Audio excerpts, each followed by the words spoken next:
Yes. So there were kids in. Yes.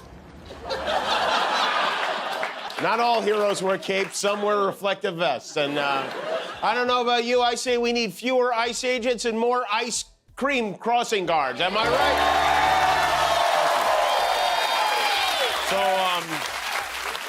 So, tonight, all right, we got one, we got two, we got four, we got a bunch here. This is the special week of the year, every year when we honor the men and women who taught us about iambic pentameter and quadratic equations, things that we forgot almost immediately upon leaving school. Do you remember those things, Guillermo? Not at all, Jimmy, No. nothing. But it is important, I think, that we pay tribute to vape pens. He's definitely been in Florida too long. And with that said, we have another nugget from our friends in the Sunshine State who've gifted us with yet another edition of This Week in Florida. This is the park deputies found Stanley Pascal after his reported mailbox punching spree.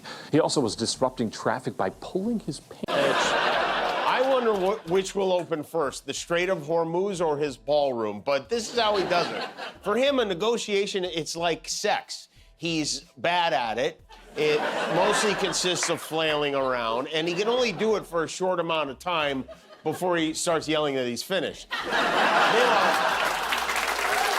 This continues. Don't worry, though. According to Trump's money muppet, Kevin Hassett, the fact that everything costs more means things are going great. The consumer is really firing on all cylinders, just like the corporate sector you're seeing in the earnings reports. And they're doing that because they have so much more money in their pockets. In fact, I had the head of one of the big 5 banks in my office yesterday going through the credit card data. Them laugh. I really feel like I brought those two back together. I really do. I'm getting no credit for it. And by the way, for fans of the president who are looking to put their moms and America first on Sunday, have we got a brunch up for you? Your mom deserves a great Mother's Day meal.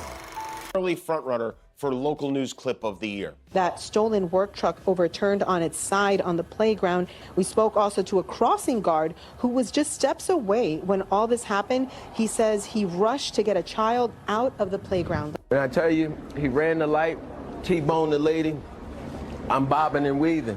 I'm just thankful. You should read the book. To keep the pressure on, he made another threat today. He said if they don't agree, the bombing starts, and it will be sadly at a much higher level and intensity than it was before. Thank you for your attention to this matter. His list of threats is now longer than Kash Patel's bar tab. I wonder which will open first, the Strait of Hormuz or his... This is the park deputies found Stanley Pascal after his reported mailbox punching spree. He also was disrupting traffic by pulling his pants down and showing his genitals. I like when a reporter gets sexy, you know? The state of Florida never stops giving, no matter how many times we ask. Jet ski. What in the world is going on? It's a dog and a jet ski. It's the Florida state bird. Hey, we got a big show for tonight. Mike Tyson is with us tonight. We have music from the Avett Brothers and Mike Patton, and we'll be right back with Steve Carell. Melania couldn't keep a straight face. Most know my husband as the strong commander-in-chief, but his empathy transcends the role and shape a caring leader. We finally got to see what makes them laugh. I really feel like No, what's your name, nephew? Yes. So there were kids in. Yes. Not all heroes wear capes, some wear reflective vests. And I don't know about you, I say we need fewer ICE agents and more ice cream crossing guards. Am I right?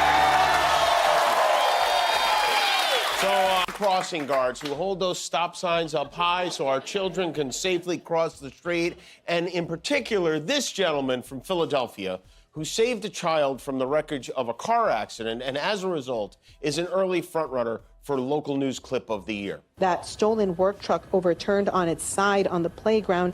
We spoke also to a crossing guard. Lutnik claimed he hadn't seen Epstein since 2005 when he and his wife were at his house and they saw a massage table in the middle of the room and got creeped out. Lutnik said, "I will never be in the room with that disgusting person ever again." And then it turned out not only did he see Epstein again in 2012, he brought his family and nannies for lunch on the island. So when the Commerce Secretary... Not all heroes wear capes, some wear reflective vests. And I don't know about you, I say we need fewer ICE agents and more ice cream crossing guards. Am I right? So, I don't know if you heard, but they closed the Strait of Hormuz. Do you know this? And with all this going on, poor Marco Rubio tomorrow has to go to the Vatican to make nice with the Pope.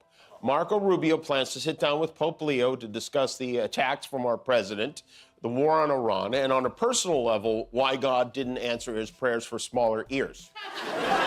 According to the U.S. ambassador to the Vatican, Rubio expects to have a Frank meal Obama made that Trump called the worst deal in history. And now he's going to top it by making an even worse deal in history. It's called The Art of the Deal, folks. You should read the book. Trump brought children into the Oval Office and spent an hour telling them the election was rigged, while simultaneously he won 87% of countries and everything you can win. Both cannot be true. He invented the world civilization on camera, told a child who plays football he will never compete against women in powerlifting, said he ended 8 wars including the war between India and Pakistan, which is not a war that exists, said a Nobel Prize committee member named Maria told him he deserved it more than she did. Maria does not appear in any Nobel Committee report. These statements were made to children, on camera and in the Oval Office. The cognitive decline argument has moved past the talking point stage. It is now documentation. The ballroom started at $200 million, private donors only. No taxpayer money, by the way. That was the promise made publicly multiple times. It is now $1 billion,